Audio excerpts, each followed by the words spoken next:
Tole egaa kabajamtoota fi jaalatamtoota hordoftoota TikTokii kiyyaa akkam jirtu ani nagaa kooti galanni waaqayyoof haa ta'u. Egaa chaayinaalii kiyya YouTube irree akkasumas subscribe gochuu hin irraanfatinaadha. Na jajjabeessaa isin jedha. Maaliifi ani hojjedheetu arra boo'uu baadhu.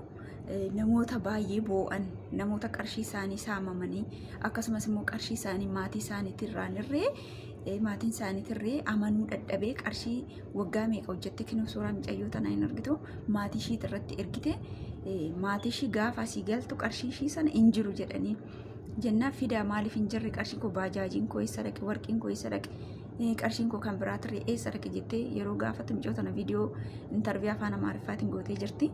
Dhageeffattanii jiraattanii jennaan hin jiru qarshiin kee ati maraattee dhufte jedhanii nama fayyaa dafqa ofii gaafachuun dhugaa ofii gaafachuun maraattuu nama jechisiisa jechuudha. Nama gandaa biratti miti koo maatii ofii biratti jechuudha. Kana waan ta'eef please namoota baay'eedha waa'ee viidiyoo dubartoota biyya arabaati irratti kan hojjetan ka'aa dammaqaa irriiba keessaa of jaaladha ofitti yaada. Yoo isin ofii yaaduu baattan namni kamuu isinitti yaadu maa birrii 10 hin taane harkarra gaafa dhabdan nama kaardii isinii guutuun argattan Itoophiyaa galtanii jechuudha. Kanaafiyyuu isin as teenyee namoota hin gargaarra namoota hin kennin nuyi garuu gaafa kufne namni garaagareetu nu laalu tokko hin jiru. Gaafa fayyaa qabnu kana namni kan nu leellisu jechuudha. Kanaafuu gaafa waggaa meeqa baay'ee hojjechaati deemnu dhibeen nu qaba. Qaamni keenyarree dhibee ofirraa ittisuu hin danda'u duddi nu dhukkubuu danda'a. Kana waan ta'eef micoota na viidiyoo ishee argaadha. Garuu waaqayyoof galanni haa ta'u dhugaa ishii dhumarraa argatteetoo jirti. Ta'us immoo dhugaa ishii gaana gaafachuu ishiitti maraattuu jedhamte jechuudha. Maraattee dhufte jedhanii poolisa itti waamanii jechuudha. Achi poolisni dhufnee ilaalla micayyoo fayyaadha. Dhugaa ofii gaafachuun maraachuu nama taasisa. Kanaafuu eenyu bichaadha kan amanamu waaqa tokko qofaadha kan amanamu. Kanaafuu waaqayyoon keessan amanaadha. Waaqayyoon keessa sirriitti jaaladhaadha. Akkasumallee kadhannaa godhaadha. Please maatii keessanittis hin erginaa miti. Anis nan ergaa koo birrii maatii kootitti hin ergu miti garuu amma ta'e immoo biratti ol kaadhaa amma ta'e ergaa ijoollee qarshii wal nama dhabsiisa. Qarshii nama harkaa bada.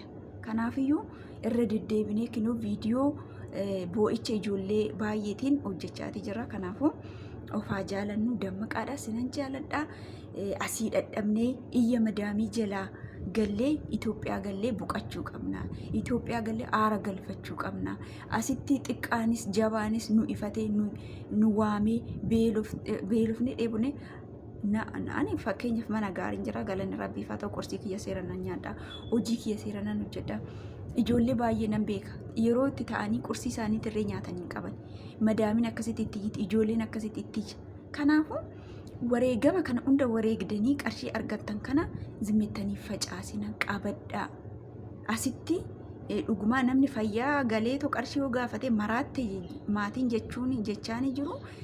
Gaafa immoo asumatti maraattee galte immoo tuni nuyi hin beeknu jedhu isaan jechuudha. Kana waan ta'eef please of jaaladhaadha. Asii gallee kolfuu qabna gammaduu qabna aara galfachuu qabna.